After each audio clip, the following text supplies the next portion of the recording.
आईच्या पोटात बाळ आणि त्या बाळाच्या पोटातही बाळ असा धक्कादायक प्रकार बुलढाणा जिल्हा स्त्री रुग्णालयात 26 जानेवारी रोजी या गर्भवती महिलेच्या सोनोग्राफी दरम्यान समोर आला होता।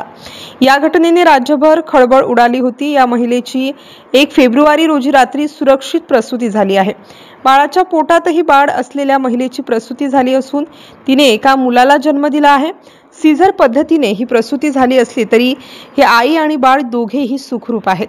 या नवजात बाळाच्या पोटातील अर्भक काढून टाकण्यासाठी अमरावती येथे लवकरच शस्त्रक्रिया करण्यात येणार असल्याची माहिती रुग्णालय प्रशासनाकडून देण्यात आली आहे।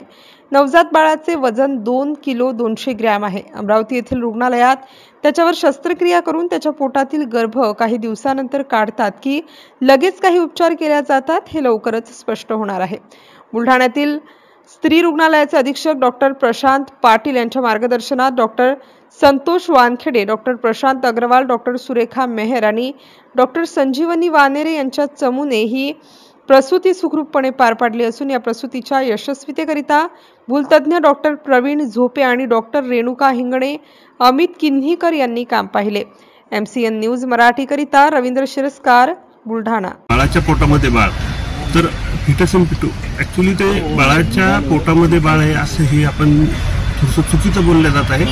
ते फिटस इन फिटूचा अर्थ असा होतो की ही डेव्हलपमेंटल ॲनोमली आहे आणि या डेव्हलपमेंटल ॲनोमलीच्या माध्यमातून जे काही बाळाच्या पोटामध्ये एक मांसाचा गोळा तयार होतोय त्याला आपण फिटस इन फिटू अशा नावाचा संबोधलं जातं आमच्या मेडिकल टर्मिनॉलॉजीमध्ये।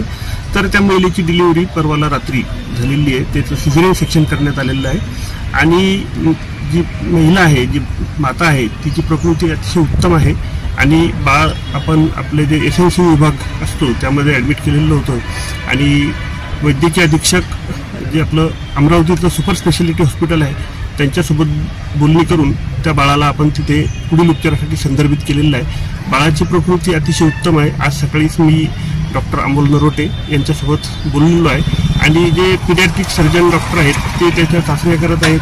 त्याचा आता एक CT स्कॅन केला जाणार आहे आणि जे काही त्याच्या पोटामध्ये एक मांस आहे जो आपण मांसाचा गोळा म्हणतो तर त्याच्यावर शस्त्रक्रिया त्याच्या प्रायमरी तपासणी झाल्यानंतर करण्यात येईल।